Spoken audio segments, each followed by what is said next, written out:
basically checking out potential disaster zones for flooding. He was with his team of a committee he had set up to basically ensure that when the rains become very serious, there will be no major effects. Here's a highlight of what had transpired on Thursday, I think it was, when he and the team visited parts of the Malam interchange. I don't know who is doing this, but the person is narrowing the drain for you. I don't know if there is the one dredging it, but it's closing the drain and where the water collects when it rains. You said these are titled lands. Yes, please. This is not a wetland. No, these are titled lands owned by Kitec Delta Limited. But These who gave them title on a wetland? You work with Kitec. No. So the title land they have from... You work with Kitec. No, I'm with Bawe. So you are the ones who sold the land to them. Much of these lands fall within you are the one who sold the land. Yes. Yes. So we are talking about a Ramsey site. Yes. That we have sold to a private company to silt, and they are now filling the land and causing problems. Okay. You are here defending it and say it is a titled land. Not defense. The Ramsey site is for Bawe chiefs.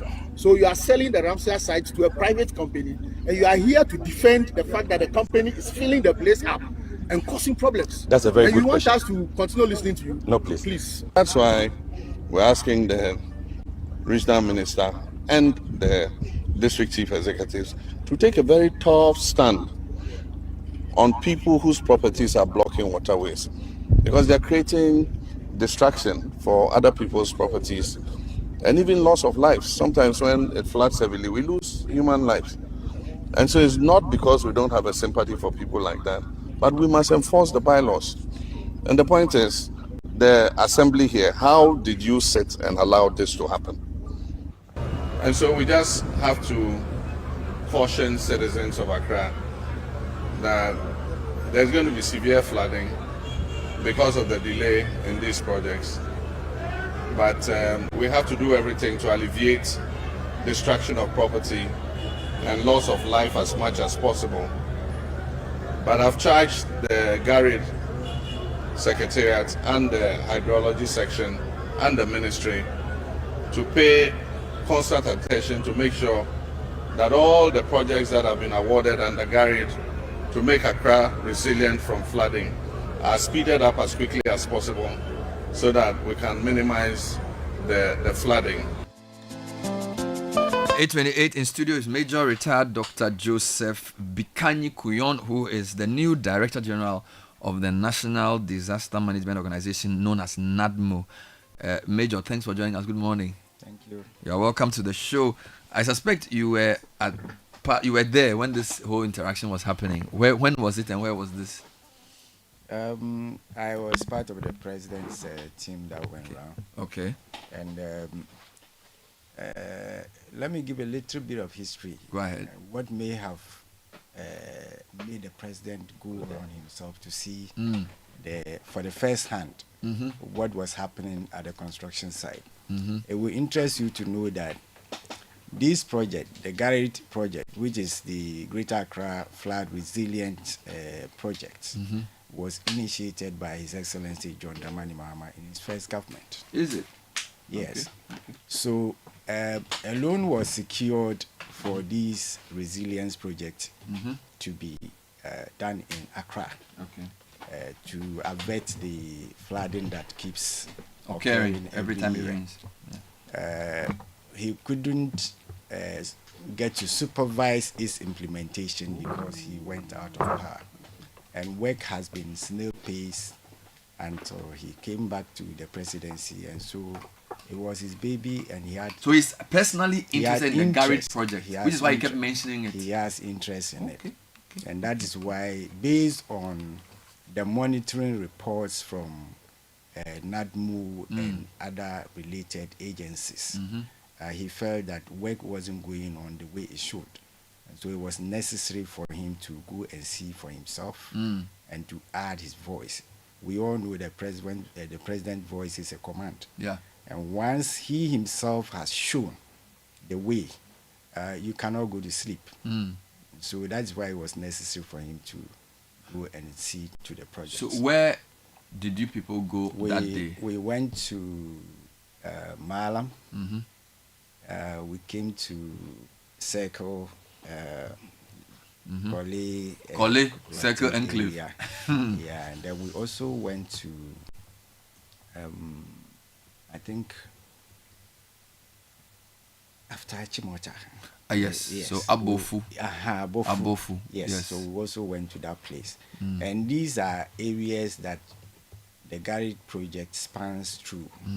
So it was necessary to follow from point to point to see what is being done at various levels of the project. Who are the stakeholders involved in this work? I consider this work like a recce stroke inspection work ahead of what is going to happen. Yes. So who are the key stakeholders? You know, when it comes to disaster, it's all about NADMO. Of course. What informed the formation of the anti-flood task force at the presidency is based on information gathered from NADMO and other allies, like I said. And so he formed this task force as a backup, just to reinforce what is being done. And so the stakeholders are still people that are charged with disaster risk reduction, which is NADMO and its allies in this country. Disaster risk reduction. A lot of people think the first thing we should do in Ghana is to prevent some of these disasters. So, for example, they think flooding of a certain kind is man-made because of either indiscipline or allowing people to violate the law or putting at the wrong place. So, talk to me about that. How much scope is there to prevent the type of flooding we typically see in our urban areas when it rains? Anytime a question is asked about prevention, how do we prevent it from happening? I think more like the question should be, why should it keep occurring? Recurring, okay.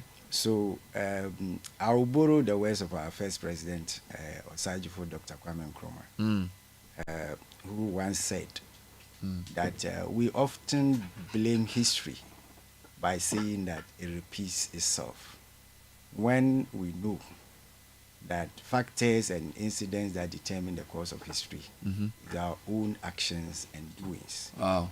That if we all, people and nations, will change our behaviors and way of doing things, our life, and history will take a different course and will never recur. See, what is happening is that we are those who will cause the flooding to occur.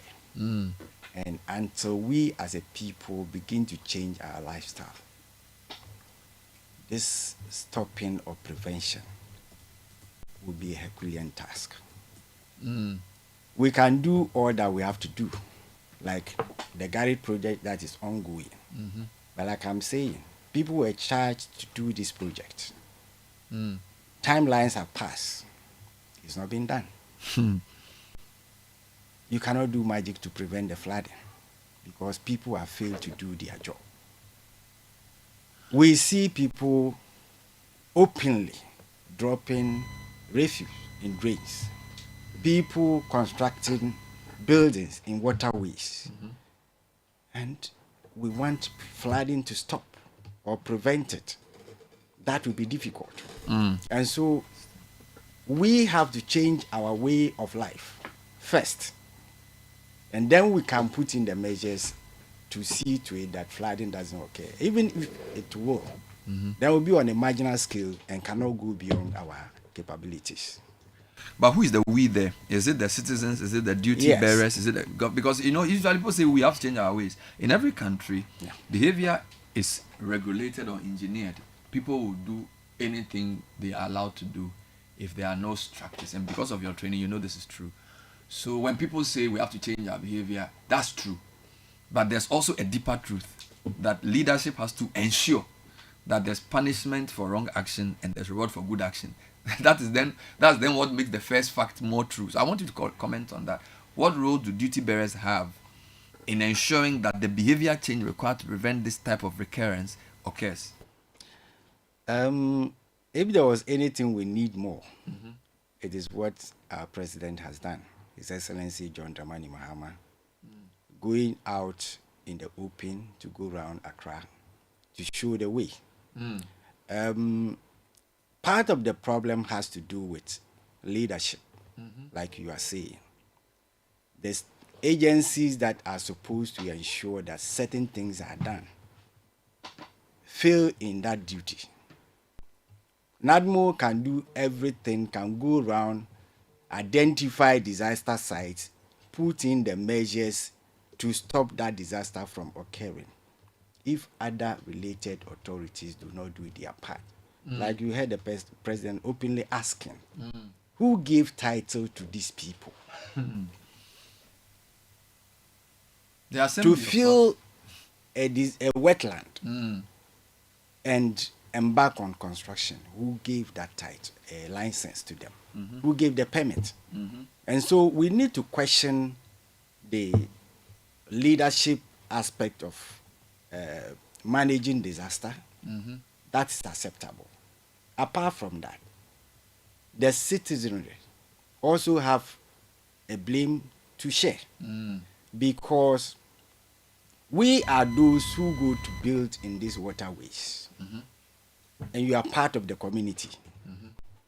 You buy a land, you know it's a waterway, you are filling that land to put up your house, and that same house will be flooded, and you are crying for people to come and save your life, you and your family. Are we helping ourselves? Certainly we are not. Now that we've identified that buildings and structures in waterways have become a major part of the flooding issue, what is the task force's approach? What is your recommendation? Pull them down, relocate people, divert the course of the water? Because as I say, water will always find its level. What is practicable? Because you've inherited a problem. Yeah, it's obvious that to solve a problem, there must be some discomfort. So people would have to incur some kind of displeasures based on the actions that would be taken to ensure that the rest of us are safe.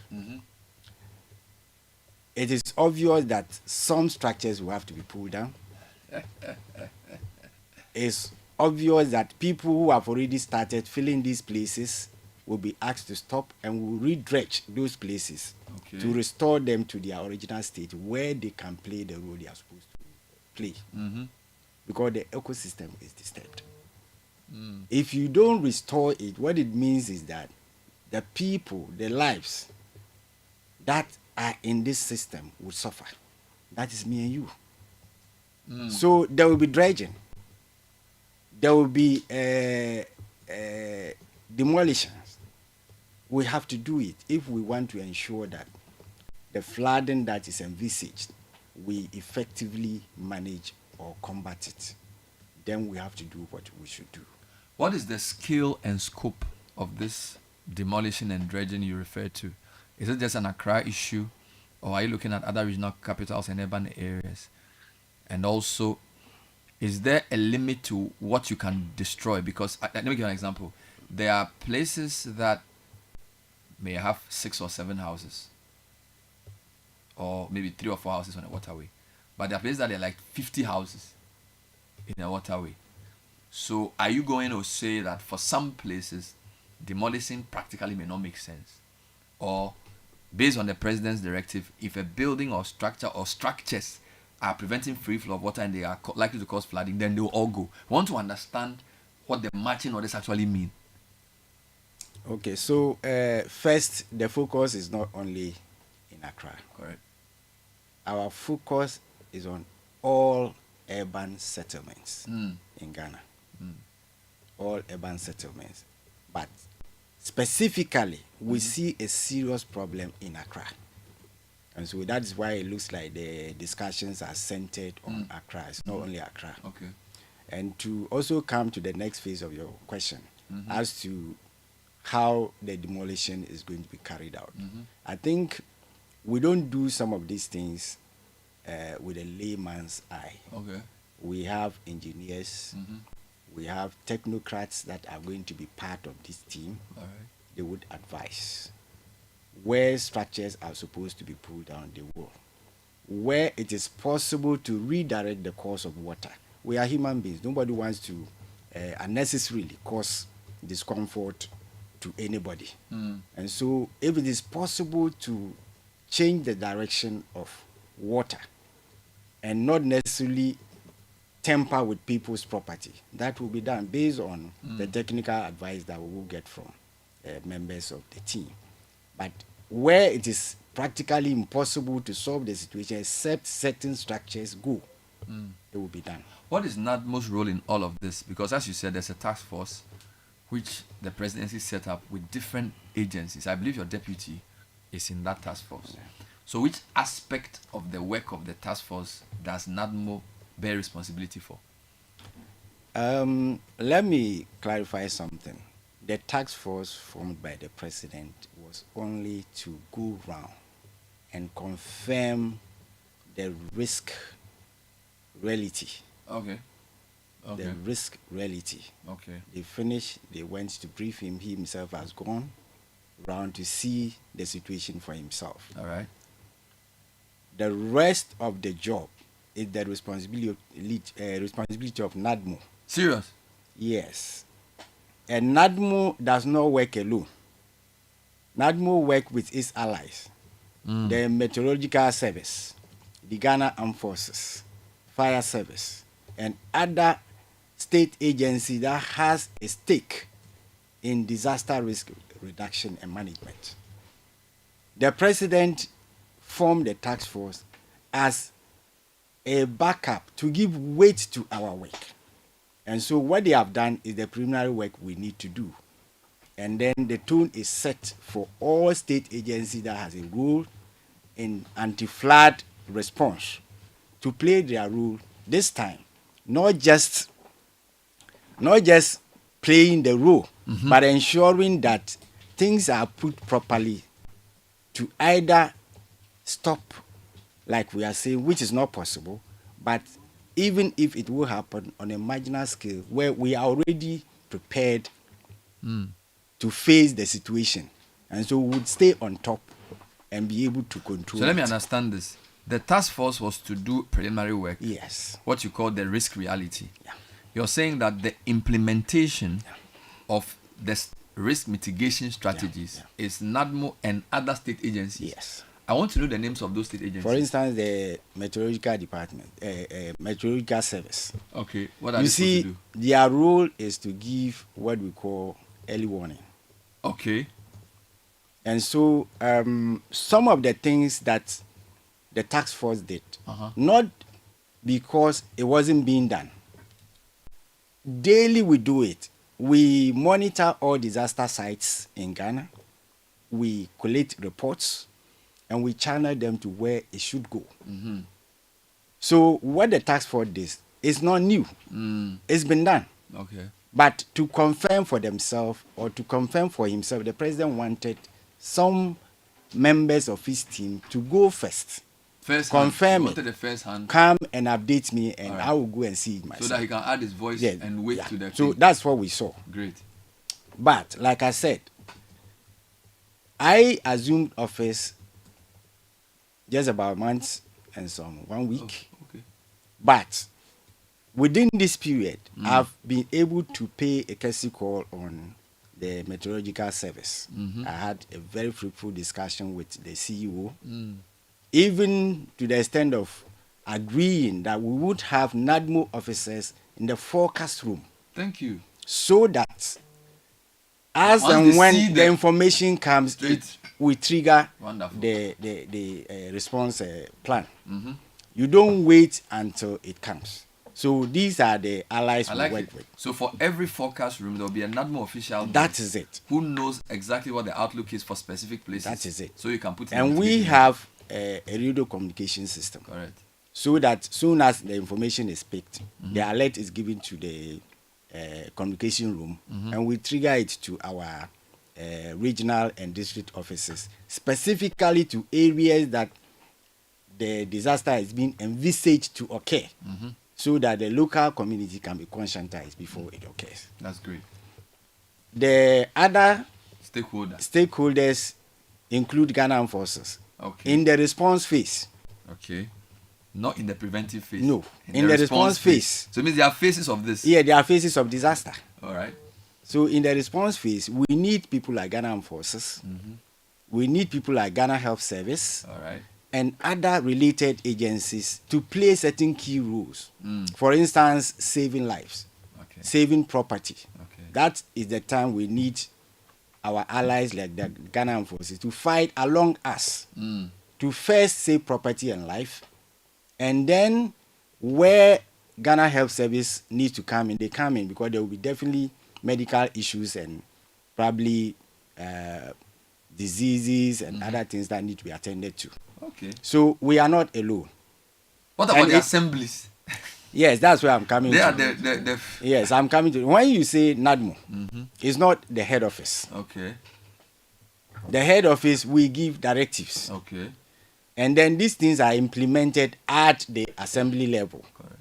Whether municipal assembly or district assembly, we have NADMO offices everywhere. Okay. For instance, before even the president went round, I had met the Greater Accra regional minister.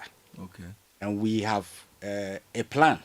We had agreed on what to do, because we've been told by our early warning allies, meteorological service, that there will be heavy rains than normal this year.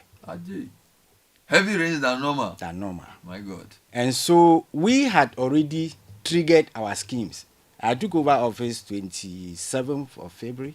Wow. And by 13th March, I had hosted a coordinating conference of all stakeholders to trigger our anti-flood contingency response plan.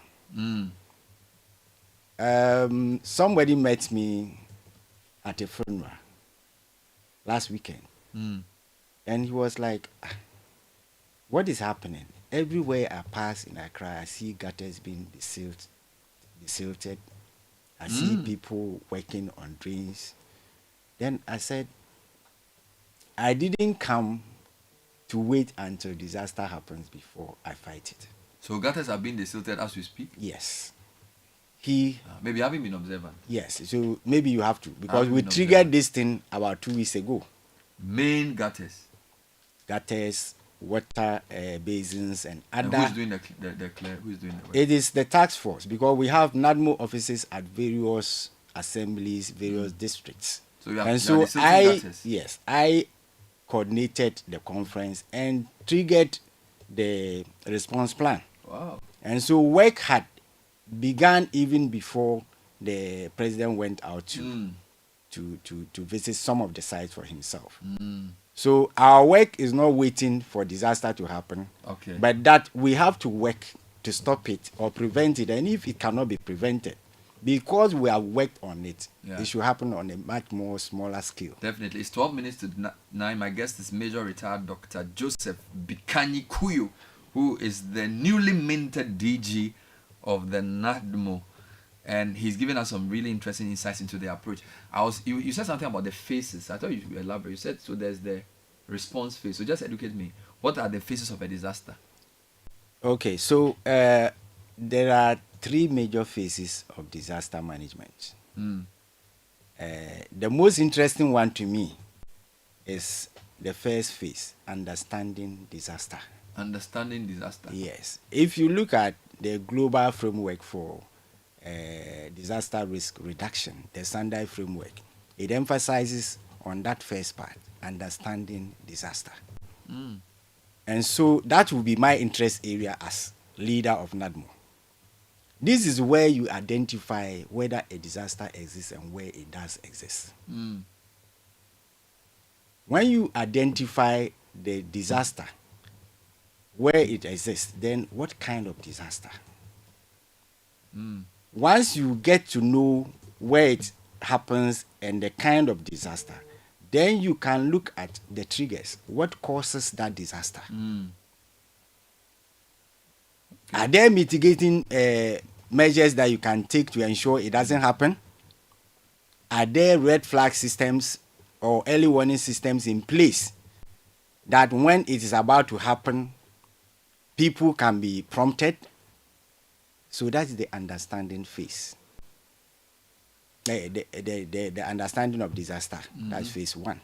The second phase is where all these things have been done, but for some reason disaster still occurs. And that is the response phase. Okay. Where we go into combat to fight the disaster, to save property and life. And when that phase is done, after disaster has been subsided, then we go to the restoration or resettlement phase, where we look at scale of impact. I see. So those are Even the scale of impact, not just assessing the scale of impact, you classify scale of impact, lives and property. I see. And So- then yeah. you categorize the needs of victims. They are all not in the same bracket. So you identify various groupings of the victims. Yeah. And then you can give impact support to them. So not just support, This but is very impact good. support. Understanding, response, Yeah. and then The restoration or resettlement. it seems to me phase. as if in Ghana we only hear of NADMO when it rains and when it floods. Yes. But there was a big fire in the Doom. I didn't hear anything about NADMO. There are other things. For example, there's always a call around earthquakes, and we are told that there are many parts of Accra that are lying on an earthquake fault line, and I don't hear much about preparing for that. So is it the circumstance that has made NADMO like a flood response?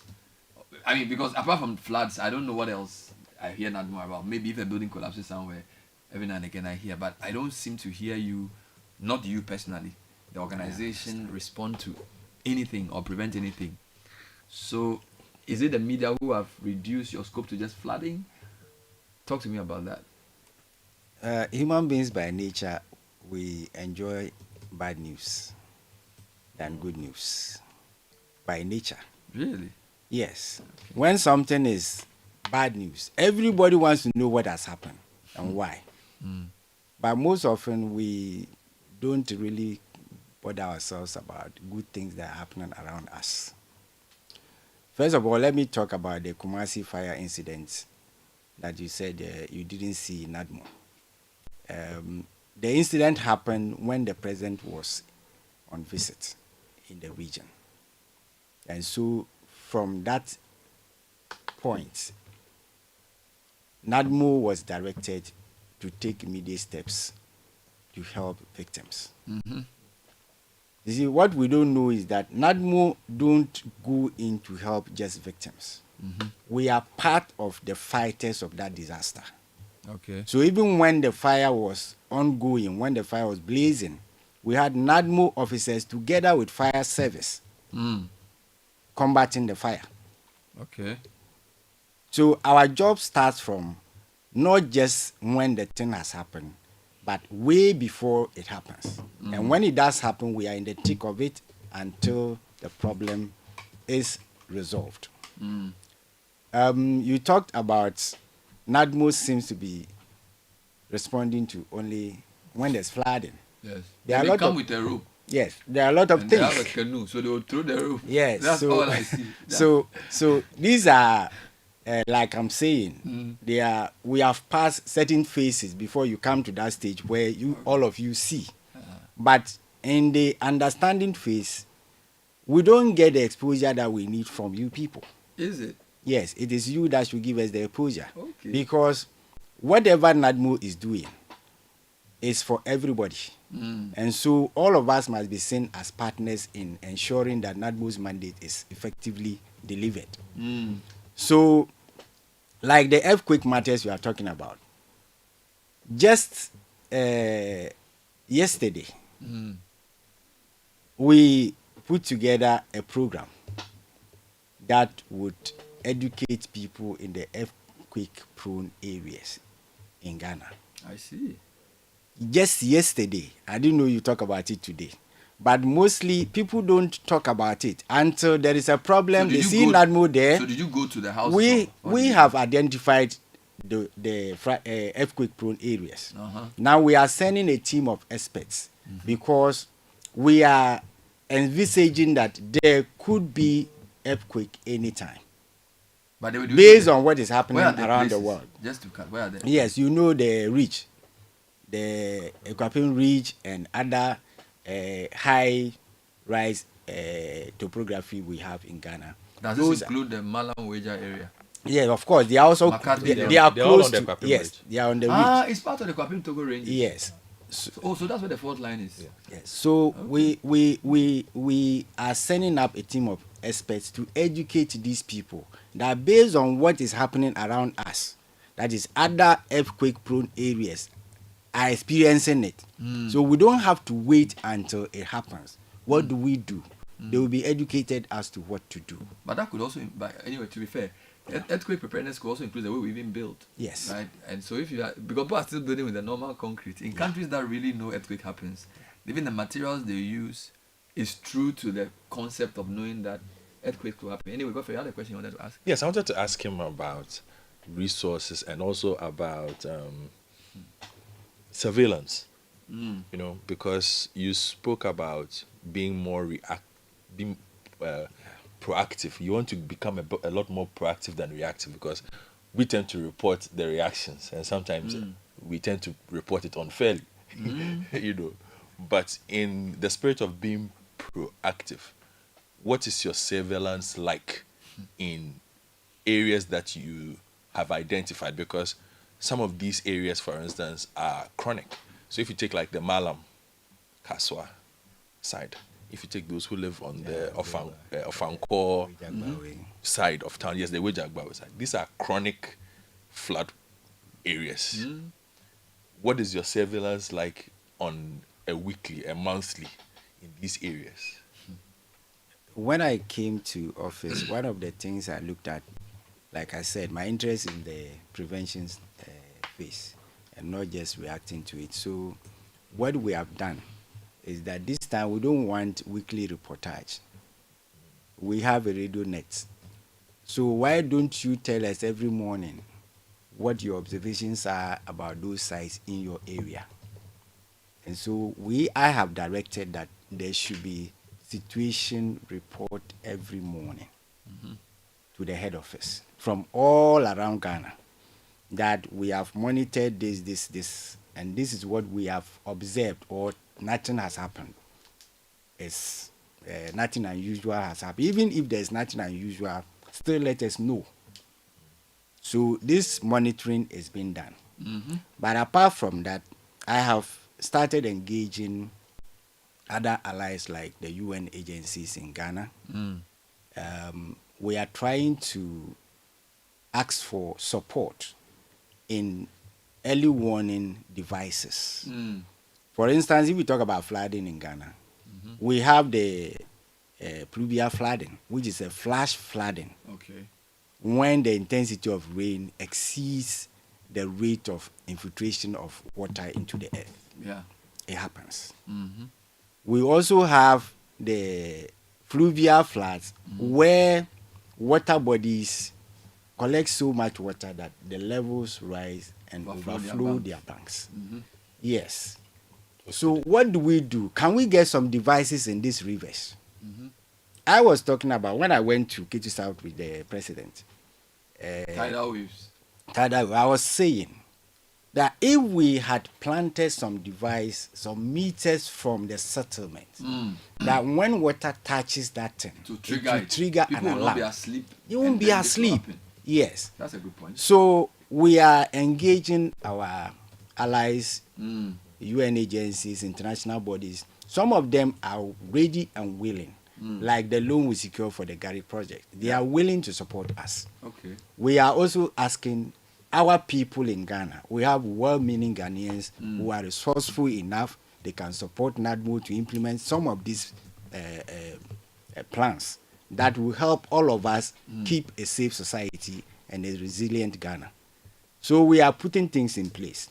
And I believe that soon we would have some of these monitoring devices at the various disaster risk sites that will give us information.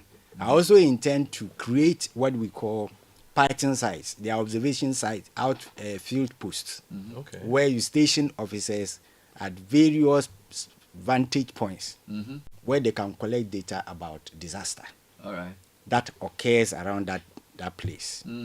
we can also have disaster risk sites where people are stationed or devices are stationed, not necessarily human beings, are stationed to give a daily developments in that disaster area that we can be able to effectively respond to the situation before it happens. So that's what NADMO is doing. Okay. Not just sitting down, but working with other people. Two more questions from me, and then I'll be done with. The current law that sets up NADMO, and again, you spoke about collaboration with the municipalities and the assemblies. Does it place you in a disadvantage in terms of your ability to be more proactive? Yeah, seriously, we are dialoguing with sector minister. Our mandate places a lot of inhibitions on our actions. For instance, if somebody is building a market in Ghana, they don't care about NADMO. But you need a disaster risk assessment officer to look at the design and how the market is going to be built and advise that add this input or add that input to make the place safe or to prevent disaster from happening. NADMO doesn't have that power. Licenses and permits are given to people for construction without recourse to NADMO. And so we are dialoguing for a much more effective legal backing to the work of NADMO so that we can enforce certain things to prevent all this suffering that comes on people. And the last one, I'll get back to the floods for this one. So I live in Dansoman, right? It's a flood-prone area. You have designated safe zones in Accra. Are these designated safe zones reviewed over a period? Because in Dansoman, for instance, since 2018, the designated safe zone is the Karindorf Park. I live on that park. I'm there every single day. If it rains for 3 minutes, the park is flooded. The zone that is supposed the zone that is safe, where everybody is supposed to go for shelter, has now become a flood. It gets flooded way earlier than the other places. So do you review these places that NADMO has listed as safe zones? Because again, for instance, I know another one. I can list a couple for you. Give me more. So I don't even know the one near my house. Azuma Nelson Sports Complex. If it rains today and you say it's a safe zone, it is not a safe zone. For those around Swan Lake, Ogo Road, Ebenezer Senior High School, I know the area very well. Padua. Yeah, Padua. If you say it rains today and you tell the people in Poase that Ebenezer Senior High School is a safe zone, it is not a safe zone. So are these reviewed and then told to the general public? Because a lot of people also don't even know where their safe zones are. Correct. So that's so my is there a final list question. of safe zones so we can even put And have it you online? reviewed those safe Because zones? these Some people of the don't even safe zones are not they don't safe know their anymore. safe zones. They are sitting there. They don't know. You didn't even know something called a safe zone. Some of the safe zones are no longer safe. It's good that you brought this as part of our discussion this morning. Oh, hallelujah. You know, one thing about the military is not just responding to issues when they occur. Okay. We believe in preemptive actions. We believe in preemptive actions. So all these things that you are asking, I have already initiated measures to ensure that we affirm or reaffirm some of these safe zones, whether they are truly safe zones. Okay. Because every day, development changes our situation in the city. Houses that were not built somewhere are being built. So maybe the time they identified those places as safe zones, they were safe. But future construction works have worsened the water flow situation. True. And so now those places are no more safe. I was having a discussion last Thursday, Thursday or Friday, yes, with my technical team. And I was asking, should we always look at schools and churches as safe zones? Can't we look at beyond that? And maybe talk to our friends, that is the UN Interagency Working Group, whether they can provide us with certain basic equipments, rob halls, mobile toilets, so that we look at further areas that we can designate as safe zones. And so when it happens, the old ones that have become ineffective can be substituted by these newly developed safe zones. We are putting in place measures. Like I said, my interest is not about responding to disaster. My focus will be how to prevent it. Things that you do to ensure it doesn't happen, or even if it is happening, you would have been on top of your game. Fair enough. Thank you very I much. want to read some questions since with no video you have the DG of NADMO. And by the way, you are Captain Retired Doctor. So are you a doctor who became a soldier, or a soldier who is also a doctor? Which is which? Sorry, not Captain, for Major, the point forgive me, of Major, not yeah. Major. So I wanted You're to reducing I our wanted ideas. to- Forgive me, yes. forgive me. Major retired. Yes. No. I Major wanted to retired correct Doctor that. Joseph Kuyon. Yes. Yes. Are you a doctor turned soldier or soldier turned doctor? I didn't or wouldn't have liked this question to come Oh, really? because some of us had very humble beginnings, Okay. and so such questions trigger memories of old, Oh, and then maybe raise emotions. you've come You from have come far. You've come from a long way. It's okay. You Yeah. have come far. It's okay. Okay. A very long way. So, but you hadn't worked in NADMO before you were appointed. So you were sort of seconded into NADMO. Yes.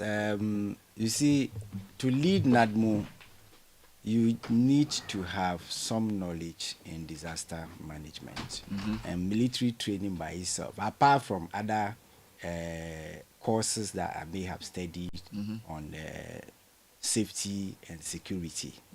The training by itself puts you in position to be a good leader at a any paramilitary organization, and especially the nature of NADMO, where they work in tandem with other organizations.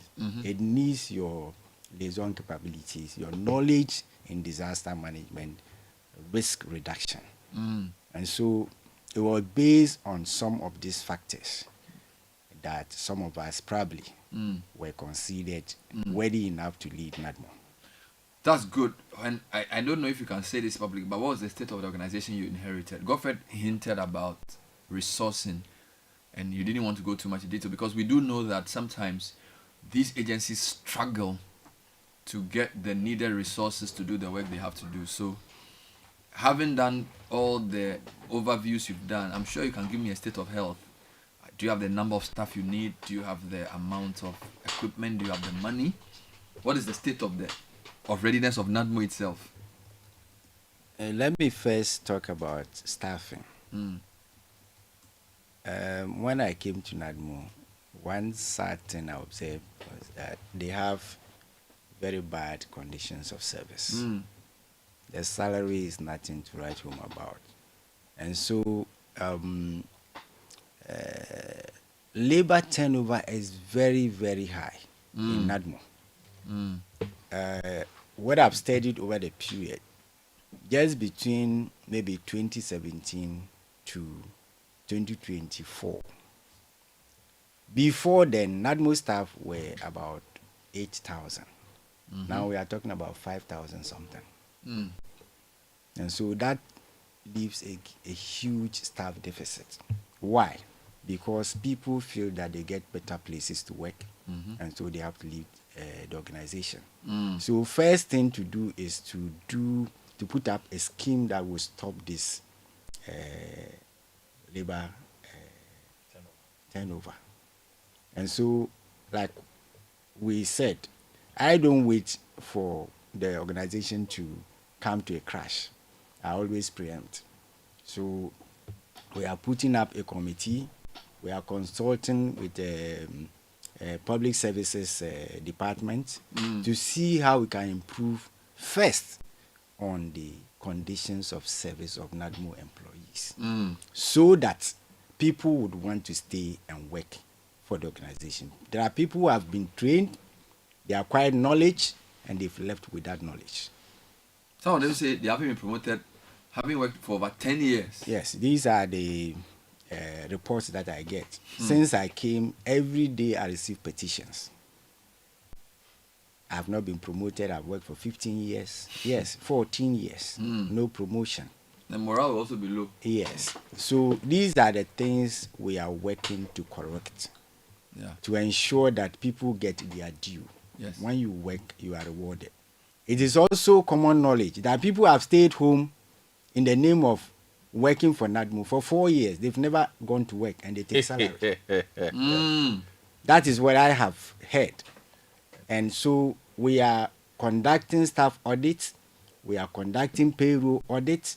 These things are ongoing to ascertain the real strength of NADMO. I see. Susu has a question for you. Yes. So I understand you are doing some new measures. You have people in the room to observe the weather and stuff. But are we thinking about the longer term trends in climate change and how those might affect us and the operations of NADMO? Like, what's the long term plan? I've heard the things you said. These are great in the short to medium term. But what's the long term plan as we are thinking about the way the climate will change, global warming, increased extreme weather and that kind of stuff?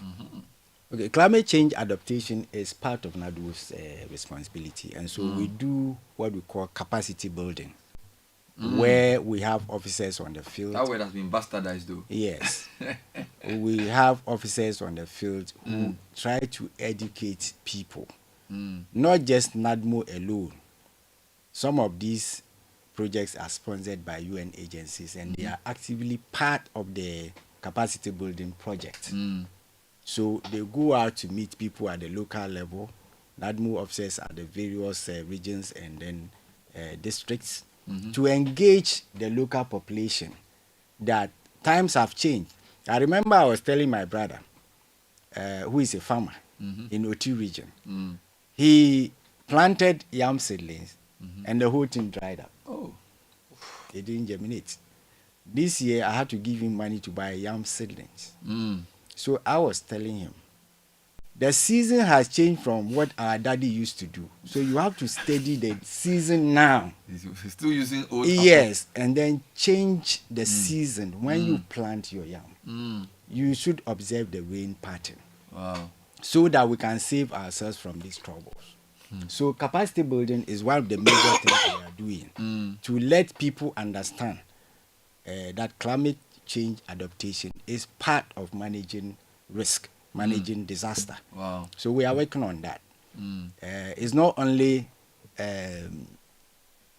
looking at short and medium term measures, we're also looking at the long term, where these people can be conscious and put the right frame of mind to be able to adapt to the climate change. I think his staff members have decided to use the WhatsApp line. So of things on their mind. So Caleb, help us. Great. So EDK says, Bernard, NADMO is an extremely poor place to work. We lack simple working tools, no office space for zonal workers, computers, etc. at district and zonal levels. Okay. Just read a lot. Okay. Just read Good. Good morning, Bernard and team. The NADMO boss's tendency to rely on friends like the UN is worrying. Is he saying we cannot find resources in Ghana to face this problem? We really have to learn to look after ourselves. People can say this. You can. Are you telling me that if the UN has a system to support NADMO, we shouldn't take it? Very bold. Let me comment on that one. You see, they say that help is a resource. I don't even understand the guy. Help is a resource. Take it whenever it's available. We are not saying that government is waiting for UN agencies to come and solve our problems for us. We are working on those problems, but they are here with us. They see where there's a need for them to come in to support. And that is why they come in to support sometimes. I say support, but not to lead the solution. Government will always lead the solution. NADMO will always lead the solution. But what they do is give us the needed support or help. It is a resource, so we have to access it. More comments? Aldo from New Gbawe, Bernard, the most seriously encroached waterway outlet in Accra is the Kole Lagoon. By the building of ramshackles by squatters of Sodom and Gomorrah across its entire stretch, leaving it as a stream. What is their plan for the lagoon's restoration? CDFM, good morning. Can you ask the NADMO boss about the staff at the local assemblies who do barely nothing but write reports that result into nothing anytime there is a disaster. Most of them don't do any work at all. Okay. Senor says, please, KNUST and Ashesi products can produce these monitoring devices easily. Is he in touch with them yet? Senor is asking. So Nanaya from Adina says, Maya Hot. Okay, please let the boss in the studio know that the storm drain between Maya Hot and Masalachi Medina is choked and it's causing floods when we around the Grace Baptist Church area feel it a lot. Thank you, you say. Tracy says, I appeal to Major to ensure the gutters along the St. John's to Ofankor Road on both sides are also desilted. Both sides of the road, there's so much sand with even plants growing there. Thank you, you say. Thank you too. Mauli says, I beg you to tell your guests that there is a gutter opposite the La Veterinary area that became choked during the road construction that was abandoned. The road gets flooded when the rain is heavy. It's a disaster waiting to happen. Kojo from Adenta says, good morning. Please tell Major that we vote for leaders and expect them to lead followers with a renewed mindset. Leadership can't turn around and blame leaders. Take the difficult decisions for the greater good, you say. All right. Francisca from Ningo Pram Pram, yes, she says she's been working for 15 years without promotion. Please ask my boss when my promotion will be done. Eddie says, good morning. I'm happy you are spotlighting NADMO on the show today. We're talking about destruction and degradation of Ramsar sites. Do you realize that the development of a cement production facility has gone on? Okay. Eddie sent that through. He didn't add where he sent that from. All right. So there's a lot of comments for you. I don't know if you want to pick any of them to respond to. I believe that most of these things have been discussed already. Okay. It's been So let me ask you then. The only thing that I find worrying, people think that the reports that come from the districts and the regions, nothing is being done about it. That is a wrong impression. And one of the things we are doing now is not just appoint people, but appoint people who have capability to understand disaster risk reduction so that we can have credible data from these outlets. And so the reports are not just for the shelves. They come and we are going to build a database that after some years can enable us to predict a disaster. That because these things have happened A, B, C to step C, it is possible that the disaster will occur. And so we can put mitigation measures to ensure that it doesn't. Or even if it does, it is being put under control. All right. You said the Meteo Agency have said to us that this year the rains will be unusually high. And now the president has set up a task force. So you have at least had a good start. So are you able to assure listeners that this year flooding incidents will be lower than we had in previous years? I don't want to take the words of the president or repeat them here. But you heard him say that we just need to warn the citizens of Accra that there will be flooding. Why did he say that? Because the project that is ongoing is taking the major drains of Accra. And that project is virtually at a snail pace. It cannot be finished before this rainy season. Do we know why? Why? Because the contractors have, one way or the other, not executed the work they should. Have they been given the mobilization? I believe so, because from the information we gathered when the president went round, means that they have even received more than they should. And so we were expecting that work should have progressed to a certain level. And I can remember Standobe saying that we are going to meet them with it's a World Bank loan. So we are going to meet them with the not supposed to be a counterpart funding from DOG? Yes. Has DOG provided that counterpart funding? Yes.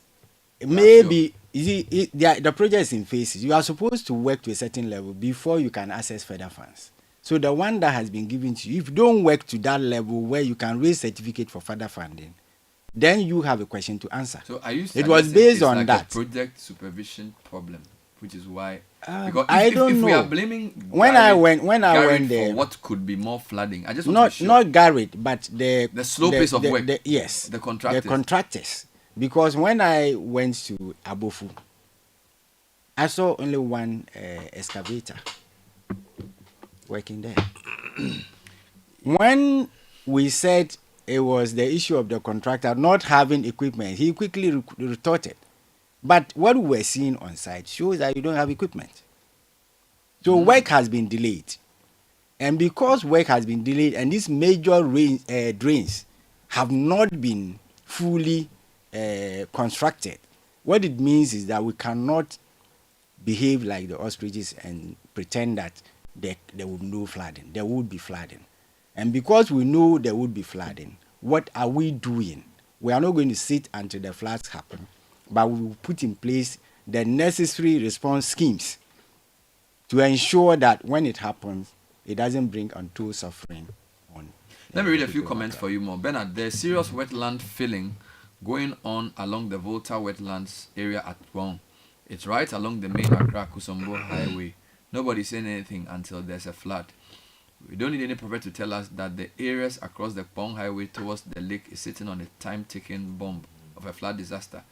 This and many other areas to come, unless something is done urgently. Somebody must say something before it's too late. This is Reverend Nyeko Avotri. Okay. So let me also report some people to you so that since we are doing the new interchange here. Yes. There'll better be interchange. Please get your people there. Which part? You see? No, the entire. You see, what's happening is he was talking about filth, and then these are new drains that have been built. I can promise you they already choked. The last time we had rains, and what is happening is pushing the flood higher up. So the roads up to Zongo Junction, which you are always complaining about, is getting worse. This that space in front of ICGC that always used to flood, it's also getting worse, and it's moving higher up and higher up. So if, please, you can get your people to come and deal with. What do you mean? If you can't remove No. I'm just saying to sort out let me just the people who are dumping waste here. Save your breath. That project I've already sent people there. Okay. And then please To look at whether we can do temporary drains. Okay. Since the projects will not be completed before the rain setting. All right. Of course, we're assured by the contractor that they will be able to at least work on the drains before we get to the peak of the rainy season. But we ourselves are assessing, can we do some temporary work to redirect the water so that flooding is minimized? So we have looked at that project already. But I think you see the problem that small pushback. Yeah. The human activity that occurs there It's what makes the situation will so bad. render these drains that you are putting up useless. But does Yeah, not so- have the capacity to move people. You have Yes. to build. They can tell the municipality. We don't move people alone. Like I said, Yeah, they have to. we work together with the regional administration, the district and municipal administration. We work together with the armed forces. When we need support from police and armed forces, we ask for support. And we ensure that what we are supposed to enforce, we enforce it. Which is what I'm saying, that clearly some difficult decisions need to be taken between now and May. Is there appetite to do this? Are you able to go and say all the people in this area move to a higher location for the next 3 weeks? Because when the rains come, you'll get flooded. For example, Glefe, when it rains, we know that they get flooded. The Wager Dam, a lot of people in those areas, they get flooded. Is NADMO able to go and tell them, at least not to demolish house, but at least move, I understand. and then come back in June or July or something? Are you able to do that? I said earlier that we are even thinking about putting NADMO officers in the forecast room. Okay. The purpose... It's not done yet. No. I just went to discuss with the CEO. So we are now... Putting the modalities in yes, place. we are going to select the staff that, of course, based on capability and course. understanding, Of course. that they will go there and do a good job for us. So this issue that we are looking at is just to make sure that the early warning systems are effective and rapid. So once we get the early warning system, the plan is to get the people in that area where danger is envisaged to either evacuate or put themselves in readiness for evacuation. Okay. So that when it has to happen, that will be evacuated, there will be speed in our reactions. But evacuation to where? Is there a specific place you are evacuating? Because when we did the Volta flooding, Yeah. there were places that were designated as safe havens. Do you have such places in Accra? Yeah, safe havens are always there. Sure. Like I stated earlier, that some of the safe havens, like you have observed, may not still be safe havens. So we are developing new areas where we can replace those ones that have become ineffective due to human activity. Not that they were not safe when they were designated, they were safe, but for some reason they have become unsafe now. So it is for us to get substitutes to these unsafe areas, safe areas that have turned unsafe, that we can evacuate people and keep them in a safer environment, and not just keep them in a safer environment, but provide what they need for immediate livelihood whilst they are at that place. So maybe it would be nice if you shared later on some of the designated safe havens and the other thing you mentioned, the flood, what do you call it? You said places. Flood prone zones. No, you said The disaster risk sites. Yes, because I'm not even sure there's a map that we can share. Oh, they're not Okay, us, but so- they have maps. So They have maps. now that The public you needs to know. now that you are giving us the platform, Yeah. is something that is going to happen. Now we have your attention. So some of these informations can be disseminated to the public. Please do. So that people will know where to tread cautiously. Yes. Well, look, you seem on top of the matters, and we have to commend you because you've been in the job for such a short time, but you clearly are happy with the work and you are willing to do it. The media obviously will support when we have to and criticize when we have to. That's basically what we are here for. So I can definitely assure you that we will be with you on every step of the way, particularly on the education part of your role, because I also know that when it comes to things like this, behavior of the public, you need to conscientize, you need to remind them, you need to show.